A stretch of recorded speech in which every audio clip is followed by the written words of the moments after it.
So welcome on behalf of the National Hemp Association and FBN. Can't tell you how pleased that we are to be provided with this opportunity. And I think it's most appropriate that we're here in the room that celebrates a local resident who has given his name to this room, who really believed in collaboration. And I think it's terrific that we're here to talk about the potential to collaborate on creating America's new commodity crop, hemp, or as many of you might know, industrial hemp. I'd really like to know a little bit about you. How many of you have farmed the hemp crop today? Excellent. Are most of those people in the horticultural or CBD side of this industry? Fiber and seed? Excellent. So I'm here to kind of talk about where we are, where we're going, and then we've brought together a panel of experts, people who are in the field, who've met all of the challenges, probably made many of the mistakes in the hopes that they can pass that information along to you. My name's Jeff Whaling. I am the chair of the National Hemp Association. We are the largest advocacy group based in Washington, D.C. I've chaired the organization for almost 4 years now, and certainly we represent about 50,000 individuals who represent all parts of this industry. We're very fortunate that we're based in Washington, D.C. We have a seat at the table, not only with Congress, but with USDA, Treasury. We have someone in our office to listen to your concerns, to answer your calls, and to make sure that those are relayed to the people that we deal with on a daily basis. I'd welcome you to check out our website, look at becoming a member. It might be the best $50 investment that you make. We've got lots of webinars and other information there to help you along, and certainly it's where you can find a lot of information about the latest happenings going on in Washington. As you hopefully all know, hemp is now a legal commodity crop, as designated by the 2018 Farm Bill that was signed into law on December 20th. And although many people in this industry thought that, well, on December 21st, we could all be in the hemp industry, please remember that this crop has been gone for 85 years, and it's not going to be overnight that we can get everything put into place to allow this to be a legal commodity crop. But as I say many times, we're dancing as fast as I can, and we are making a lot of accomplishments to make sure that everything that you need on the foundation to be able to operate legally in this crop is in place. 46 states have now adopted legislation. There are only 3 in the country, but because of the federal farm bill, I think that you're going to see those South Dakota and others kind of get in line fairly quickly, because if they don't allow farmers to farm hemp in their crop, they're going to find that they're going to have a lot of hemp go through their states, because federal law will not allow them to stop commercial enterprise from passing through the states. Hemp means business. I'm a Canadian, live in Philadelphia now, but I'm also a US citizen. I work for the Canadian Prime Minister that introduced hemp to our landscape now 33 years ago. We don't have a huge hemp industry in Canada. It's because most of the challenges that we face today here in the United States still exist in Canada, and we are going to do absolutely everything in our power to make sure that the supply chain issues that many of you have shared with us have been addressed. We brought this slide forward because we've asked Brookings to do it for us. I want you to just take a moment and think that the world and the middle class is growing at such a rate that if the middle class in China and in India start to accumulate money, they're going to do things that we all do here in North America. They're going to start to buy things. They're either going to put pressure and drive prices up of the things that we want to have here in our homes, or we're going to have to find something else that can help with that supply chain to produce those products. I'm a firm believer, and so too are many people, that hemp is one of those solutions. It's in our best and national interest that we bring this crop available. We all know the challenges that farmers are having across this country, particularly the dairy industry. This is one more rotational crop that will allow farmers to generate a revenue source. The interesting thing about hemp is that there is lots of potential revenues for you once we not only deal with the bottleneck on harvesting, but on the supply chain. It is a generational crop, and I think that, as Secretary Perdue talked about earlier today, we need to create a new generation of farmers, not age generationally, but farmers who are thinking about new ways to bring on new crops and bring them to their field and to their community. And I think, again, that hemp as an industrial crop is going to be one of those solutions. I talked earlier about what I call a horticultural crop.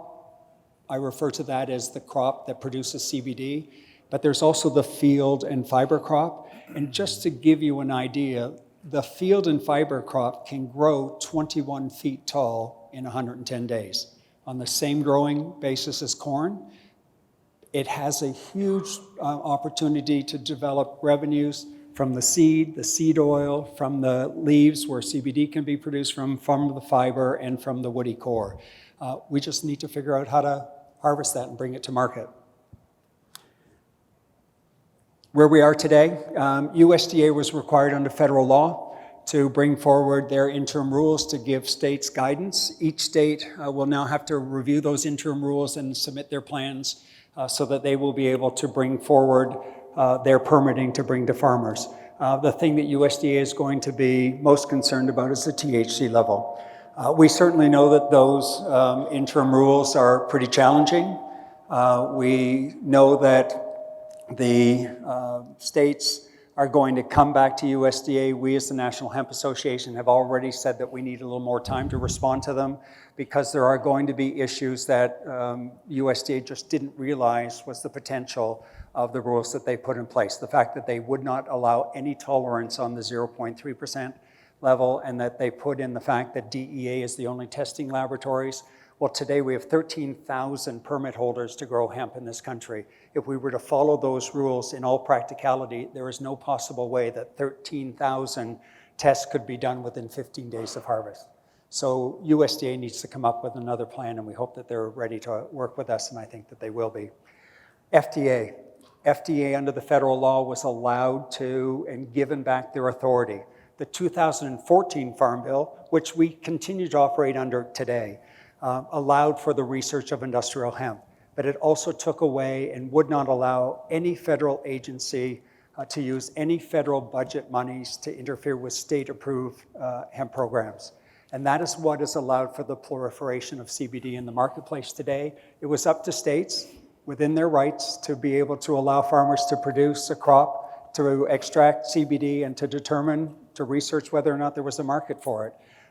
FDA did not have any authority, but the 2018 Farm Bill has given them that authority back. So now they are looking at what are they going to do with this product. The only thing that the FDA has seen brought forward is a clinical trial from GW Pharmaceutical that has resulted in a pharmaceutical grade synthetic product that is known as Epidiolex, specifically for children with Dravet syndrome and epilepsy. It is $32,000 a year. Most of the people who are in the CBD industry know that they could produce something and bring it to the market for far less. The FDA knows that they have a challenge, and certainly they are willing to work with the industry to find a solution. I think all of us who started in the CBD industry, as I did, we want to make sure that products going to the marketplace, that people know what they're taking, that it's labeled properly, that people understand dosing, and that they're going to get the response that they expect. We have no research that has been approved. There's no clinical trials that are moved that forward, but I think that we're going to get cooperation from the FDA so that Americans will be able to get this and have it as they've been used to getting it today. Crop insurance is something that the new Farm Bill allowed. We're working right now. There's a colleague from AgriLogic here. We've started a USDA crop insurance program, and I know that that program is going to be introduced in a number of states next year. It is going to have some requirements, things like having some permitting involved, but also some backers, and make sure that you have contracts in order to get that crop insurance. But more details will be coming out shortly. Banking, one of our biggest successes. Last week, Treasury gave guidance to FDIC banks, so all banks in the nation are now allowed legally to bank revenues that are produced from hemp be it the CBD industry or from any other part of the plant. The same thing happened with the credit unions in August, but most people are banking with major banks, so that is a huge accomplishment.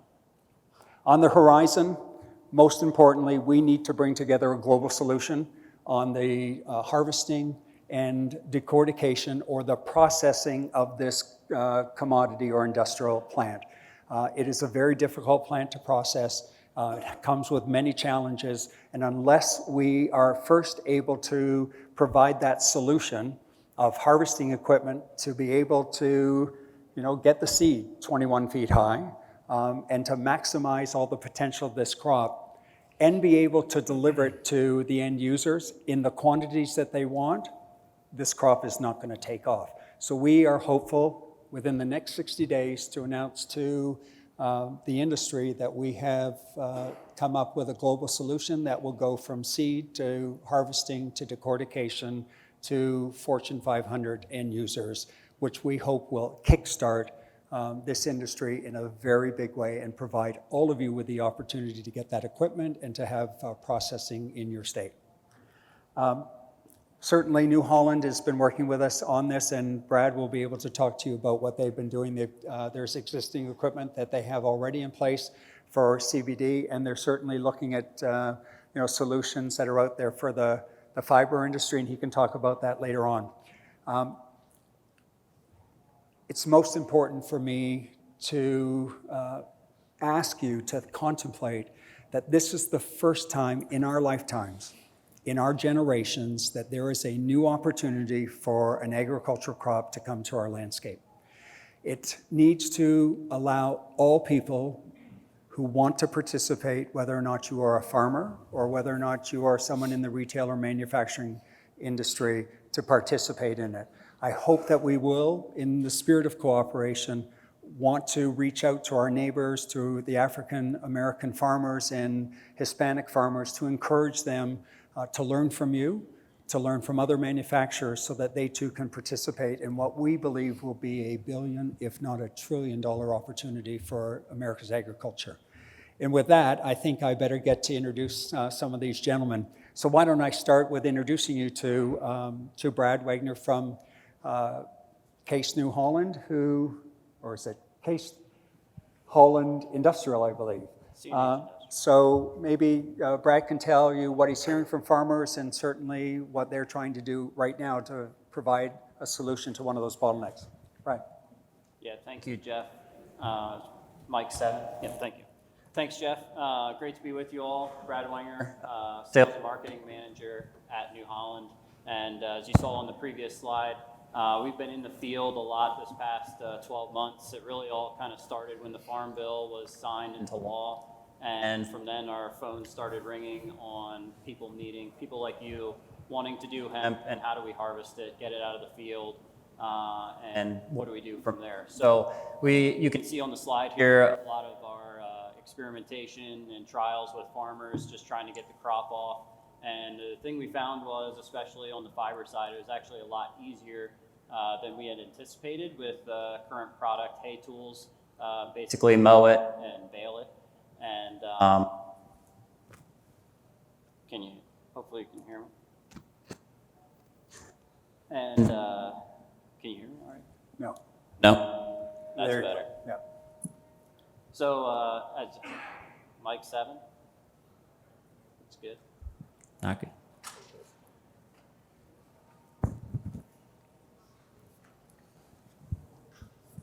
Thank you.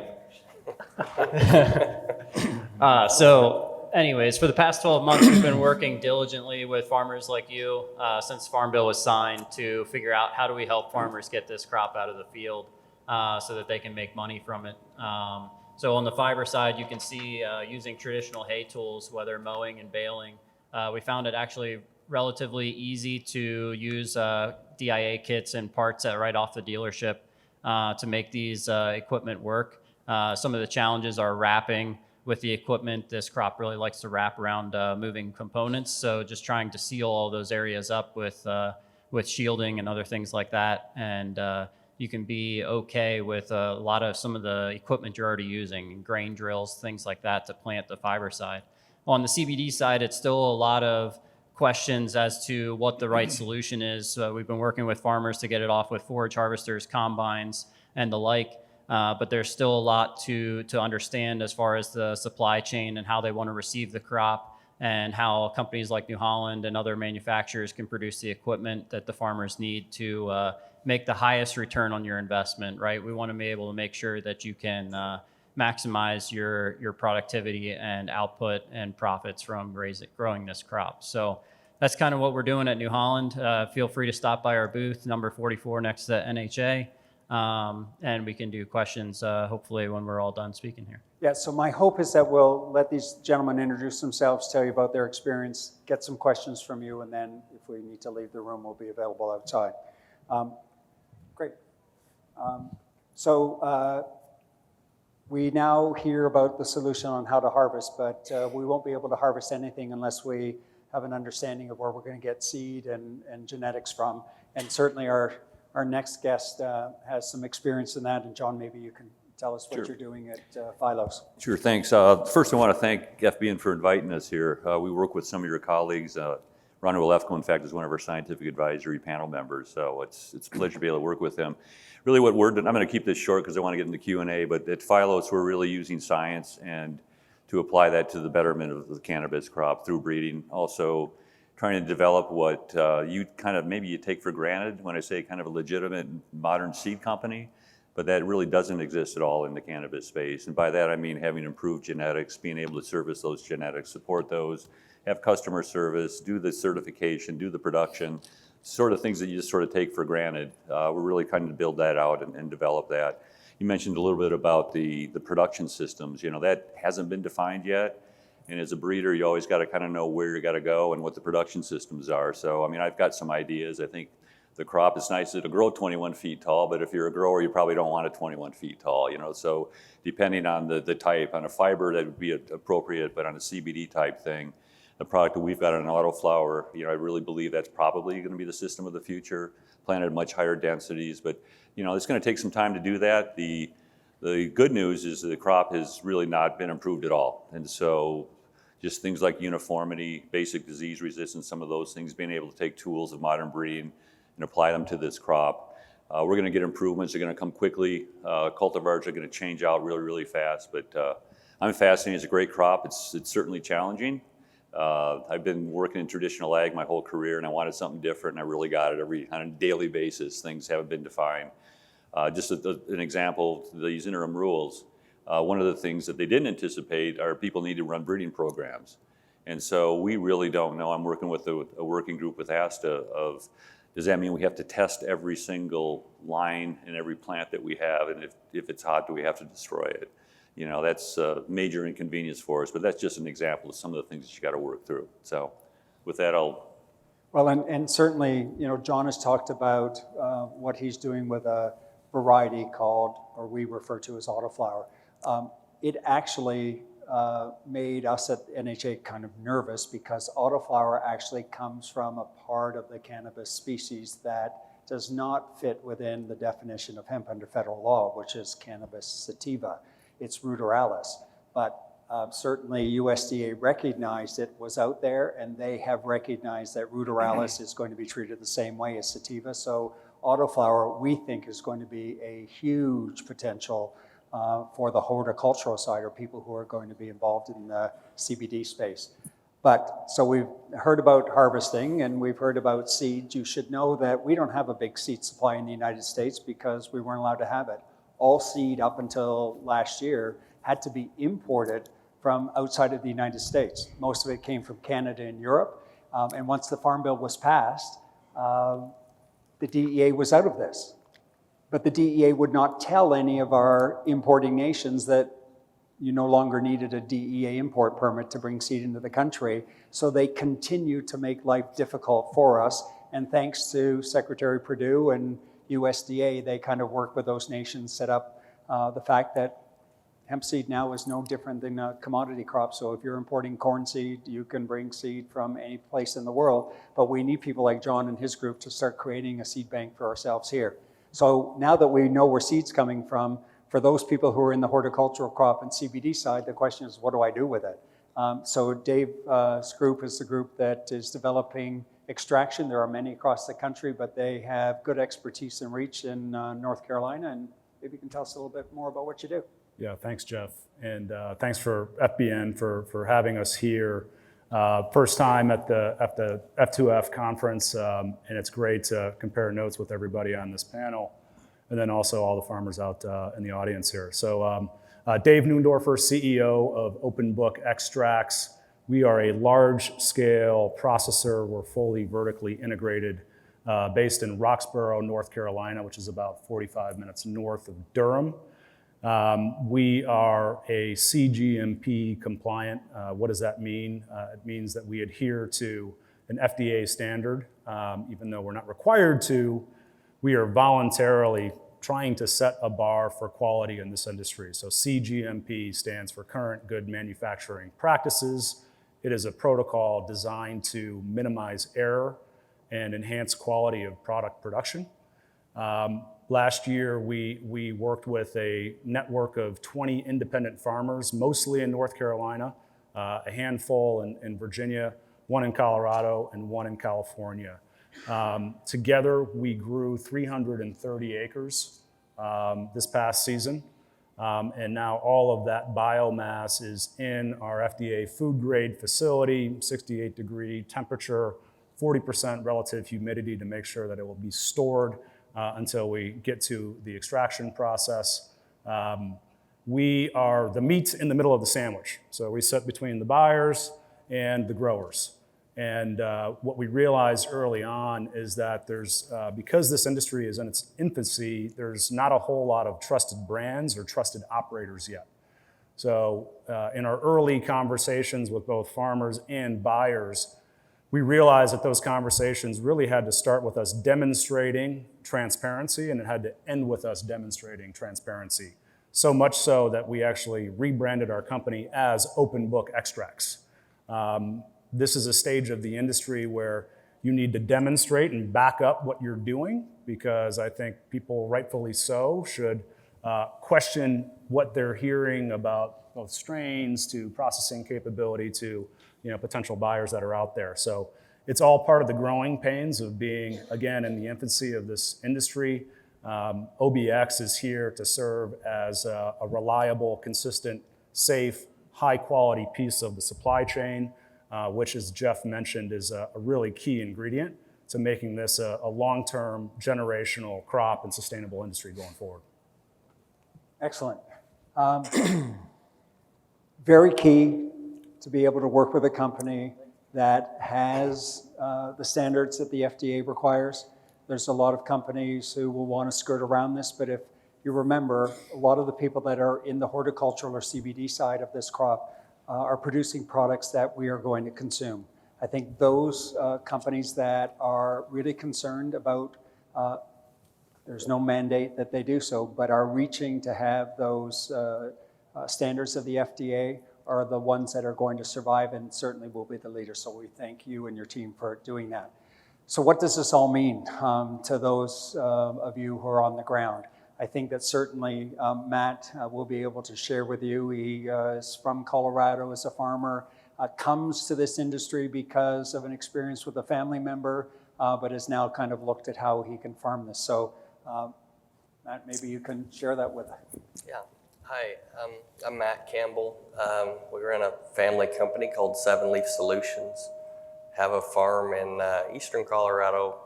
Hemp's kind of our I would say takes about 0.01% of our acres, but has turned into be a fairly sizable part of our business now. We originally got into hemp.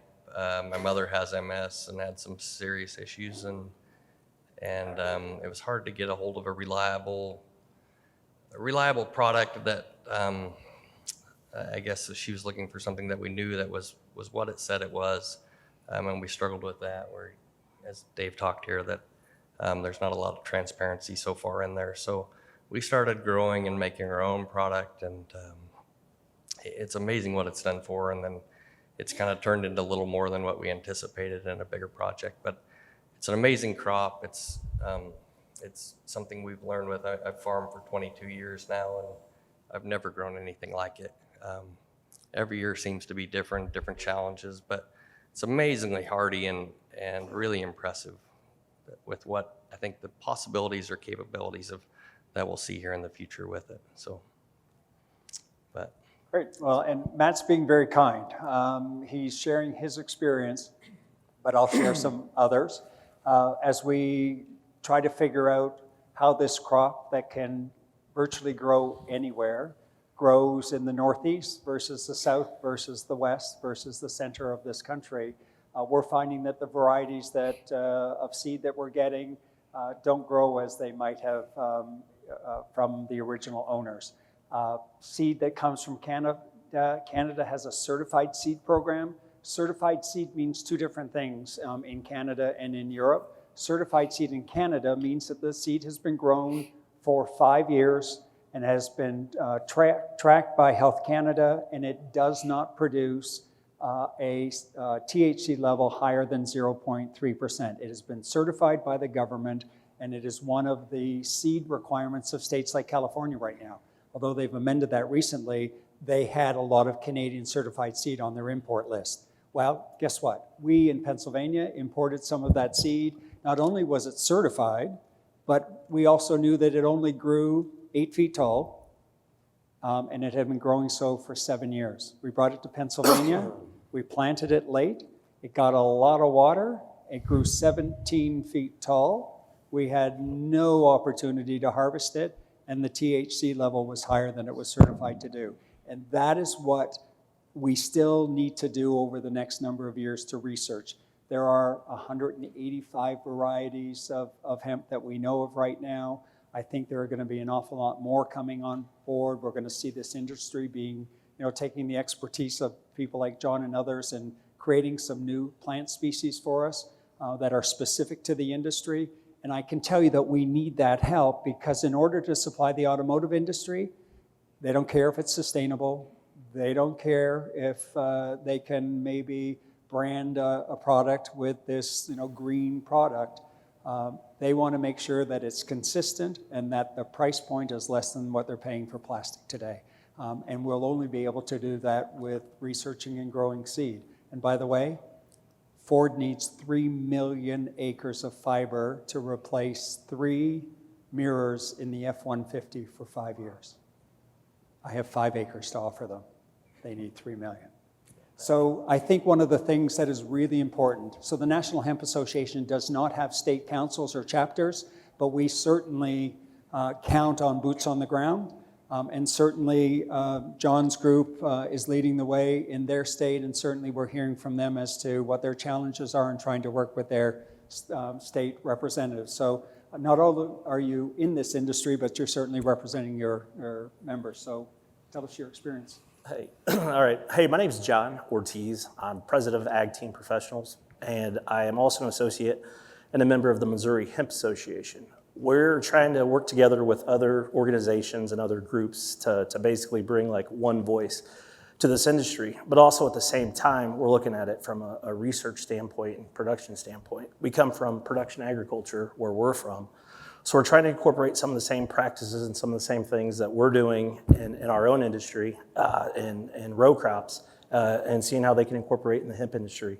Working with some seed companies like Phylos, I truly believe that autoflower is going to be great for production agriculture and you row crop guys, just for the fact that it's harvestable in 60 to 75 days and you can incorporate some of the same equipment, some of the same stuff that you're doing now, but also working with your legislation, your local government on issues if you guys aren't legal or ready to start growing there, working on things like that. So I'm coming from it from a farmer standpoint, research standpoint, and just trying to get the seed growing and growing. And certainly, as we talked about research and different crops and others, so as we start to gather information that come from various states, we'll be able to start feeding that information because there is no research, there's no data, and most other countries aren't interested in releasing their data on crop yields. So it's been very difficult for us to create crop insurance because there's no revenue information to share. So we really are starting from zero. So having boots on the ground is really important for the industry. We have about 8 or 9 minutes left. So I'm wondering whether or not we might turn to questions from the audience. Any questions? No questions? Wow. Oh, we have two over here. Yes.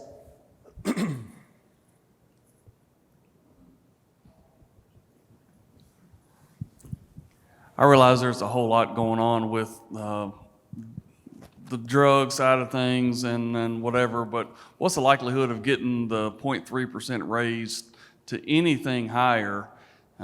Personally, I'd love to see 1% myself, but what's the likelihood of that ever happening? From my perspective, it's going to be challenging. Most nations have that 0.3% tolerance. And I reminded my colleagues, and I share with you, that if we want to build an industry and build an industry that we can export products from, we need to respect the fact that the UN Single Treaty on Drugs has a limit of 0.3%. That's step one. We just recently gathered in Calgary all of the heads of the national organizations from around the world. We now know that we need to reach out to the UN and the World Trade Organization. I spoke at the UN General Assembly this year. There is great interest from around the world for this crop. So I think the time is perfect for us to create an international council of hemp associations to make that appeal both to Brussels, World Trade Organization, and Geneva, and to the UN, so that we can get above that, because it seems to be ridiculous. You should know, though, please go online, look at New York State. Governor Cuomo just signed his legislation into law. I think it is probably some of the most progressive for those people who are in the horticultural CBD side. They've come up with 5 different levels of permitting. And in one particular case, going above that 0.3% level will be permissible because it will supply their medical marijuana program. So we're getting there, slowly but surely. Yep. Question, oh yes, back there. Sorry, do you guys have anything to weigh in on that? I would just add to that point that we hope as a processor that we can find some middle ground there. If a grower is under contract with a processor, and that processor, like us, has the ability to remediate THC or control the THC level down to the nearest 1,000th of a percentage point, we would love to see farmers have a little bit more wiggle room on that 0.3% and leave the obligation to the processor to dial it into that 0.3% or less when it leaves our facility and goes into either CBD companies that are white labeling from us or ingredient companies, really the final mile between the processor and the buyer. So we would love to have that burden on us to relieve the work and the effort that farmers are now being left to do to measure throughout their season and make sure that they don't go above that 0.3 percentage point. Anybody else want to weigh in? No? Further comment. So we have these interim final rules that are out. The one thing that we know USDA has not taken into account is that currently across the country, there are a lot of processors who have buckets of pure THC that is perfectly legal, but it's not against the law. But it's sitting in those processing centers and no one has addressed it yet. So how is that permissible, but going above 0.3% it makes you have to destroy that crop? The other thing that people, and we have on our side this year, is that because these rules have now come out, there is factual challenges going on that a lot of the processors who've contracted with farmers are saying that, well, this crop in the field is above the 0.3% level, which was acceptable when they signed that deal. But now that USDA has come out with these interim rules, processors are using that as a way to walk away. We're going to use that example to get USDA to be a little more flexible on those issues. Yes, sir. Hi, my name's Talcine. I'm from Mystic Farms. We do feminized seed production in Arizona. I have a question for Brad and I guess John in particular about like tri-crop varieties, like varieties that you can still get the fiber from, but they're producing seed and floral material for biomass.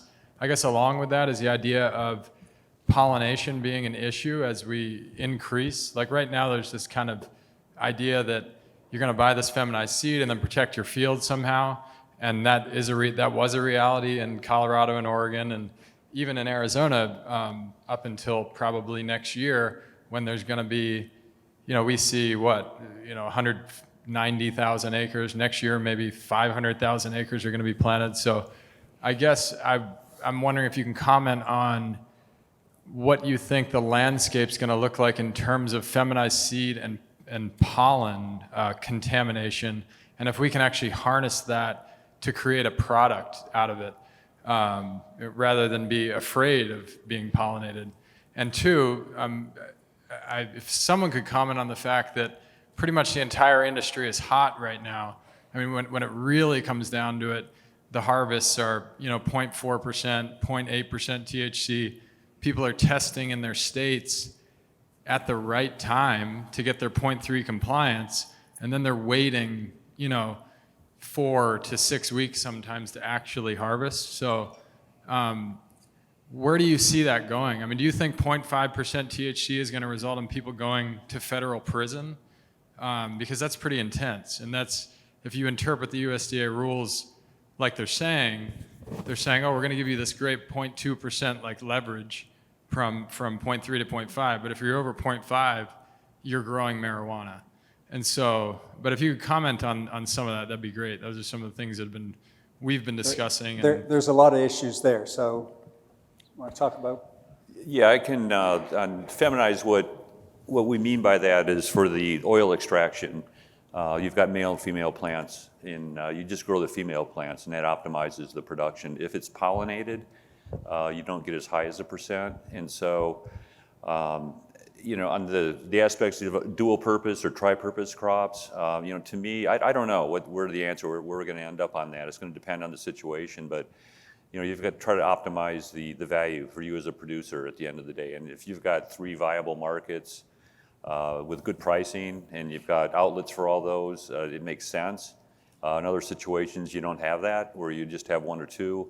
And most in breeding and most crop production, you maximize it when you focus on one key attribute at a time. So where that's going to mean we're going to have 3 different cultivars out there for each of the specific markets, or in some situations you are going to have some cultivars that can do 2 or 3 things. I think it'll probably be a combination of the 2.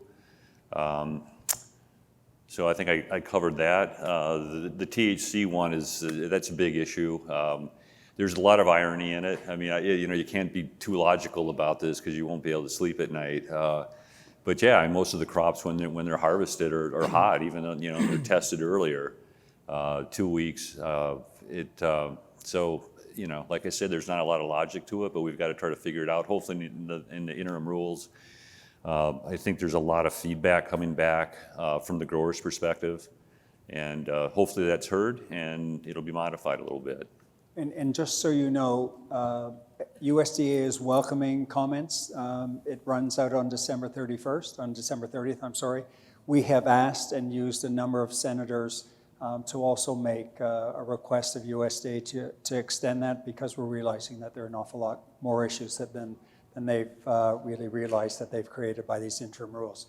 The other thing I do want to add to that question on the pollen, that's another challenging one from the producer's view. So if you're in an area where it's predominantly, which most of the production is now for that oil, you're growing feminized crop, and you really don't want crops in the vicinity within a mile or 2 that would say be a dual purpose, because that's going to be throwing pollen around. And so I suspect what we're going to have to do is monitor, where the crops are grown. And it's done in other crops. A lot of the vegetable crops is done in seed production. And you're going to have boards, probably county boards, ag commissioners, whatever, manage that process. But that's going to be increasingly going to be a real challenge for us as an industry to try to sort that one out. And I also think, and I hope you would agree, I mean, groups like FBN who are collecting the data will be able to help us create those sites. We're actually using the organic industry as an example. There's an honor system program out there with USDA and states that allow organic farmers to go online and to document that they're growing organically in the hopes that their neighbors and others will kind of pay attention to what they're doing. You know, it's not an answer to it. I'm now being brought into lawsuits because although, you know, John has talked about a mile or 2 miles, there's examples of lawsuits of people saying that their CBD crop has been cross-pollinated with a fiber and seed crop that's 20 miles away. So we need to address that, and it's one of the biggest challenges. I don't know that there's an answer yet, and certainly that's one of the things of having an open market. I'd add to that the sampling protocol as you leave your public comments, you know, we say it's hot, but define hot. And hot for a product that is the very tippity top of your best cola in a lot versus hot relative to a product that's been sampled and homogenized from the top, middle, and bottom, plus some leaves in there, which is what you're measured on your contract. There should be the same threshold for what you get penalized for as what you get paid for. And so we're hoping that we can have some alignment there that doesn't exist in the interim rules right now. And one of the things Erica McBride, our executive director, is either in the room or at the booth downstairs. Erica's been working with USDA and has certainly said to them that, you know, we need to really realize what the challenges are with the industry out there. We need to work with what's happening on the ground, and this is certainly one of the biggest issues. But you should rest assured that if you grow a crop this year that is at the 0.4 or 0.5 level, that is not in violation of federal law, and you are absolutely given that option, because we need to have those options to find how these crops are going to grow across the nation. You have 3 strikes option, so you can grow crops for a 3-year period, you can be hot, but if after the 3rd year you are consistently found to be growing hot, then you will be deemed growing marijuana and you will never be allowed to grow hemp again under the current USDA rules. So if you grow it this year, it will have to be destroyed. You just won't be held accountable under federal laws violating marijuana laws. Great. So I'm getting the signal that we need to get off this stage, but certainly we are going to be here. I don't know if there's a session afterwards out there, or certainly, as we called it now, down on Hemp Aisle. We're behind the black curtains. You're welcome. Hemp Valley. Thank you so much.